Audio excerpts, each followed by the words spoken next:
Welcome to another exciting episode of Lights, Mics and Studios with myself, Charl, the show in which we find a correlation between professional audio and walking with God. It sounds like there is no correlation, but trust me, there will always be a correlation. Not because I'm wise or I've got these genius ideas, but because God is in all things. And very often it makes more sense to see Him in our natural lifestyle or the natural things that we do. The reason I'm presenting Lights, Mics and Studios is because I am an audio engineer. That is my day job. That's where I find my bread and butter, and that's how I, for some or other reason, find it able to provide for my family. We are sitting in a radio studio. This is actually studio number 7 within the Radio Pulpit building, and this is where we broadcast from. This is where some of us broadcast from, and this is what a studio looks like. You've got this massive rack, you've got this very intimidating microphone, even more intimidating mixing desk, and then you've got a playout server this side, which is the one that automates the entire radio process.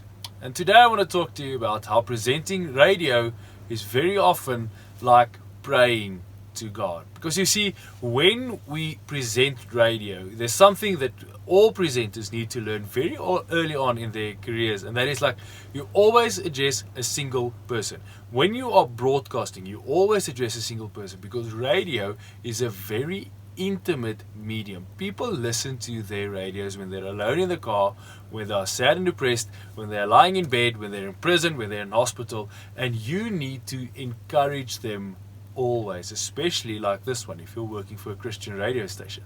So if you're talking to the masses and your voice and choice of words then shows this or exhibits the fact that you are talking to a lot of people, people don't feel the personal connection that they should with radio.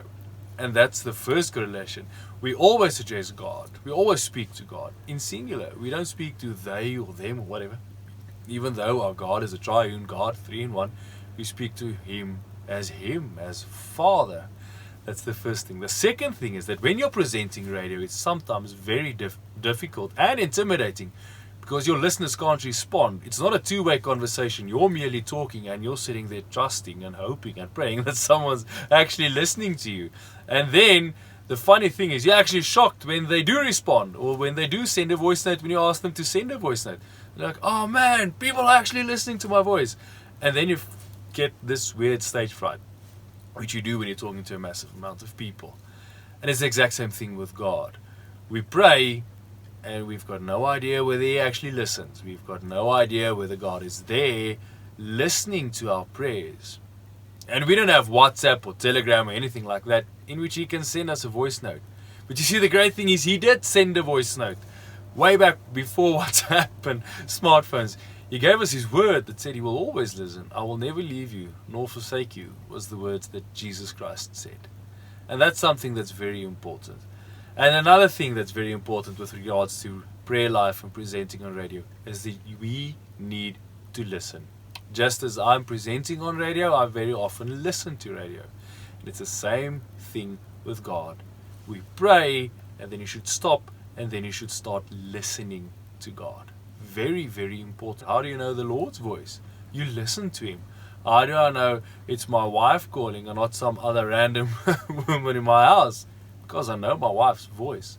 I can walk into a creche, and I'm not boasting when I'm telling you this. I walk into a creche and I can very easily hear my son calling me in the way that he says daddy and the way that his voice sounds between 50 other toddlers his same age and same gender for that matter. Because I know his voice, because I spend quality time with him. We should do the exact same thing with God. Pray, stop, listen to hear if you can hear His voice. I'm always so encouraged when I read the book of Acts, specifically chapter 8, in which Philip is telling the story of how he was praying with the Ethiopian.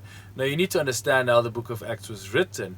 Luke went to these people and he asked for their stories, and from Acts chapter 9 onwards he was traveling with Paul and Peter and the likes.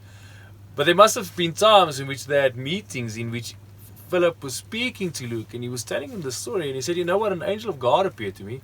He told me to go down to the road that's leading to the Gaza Strip, and then when I got there I needed to speak to the Ethiopian.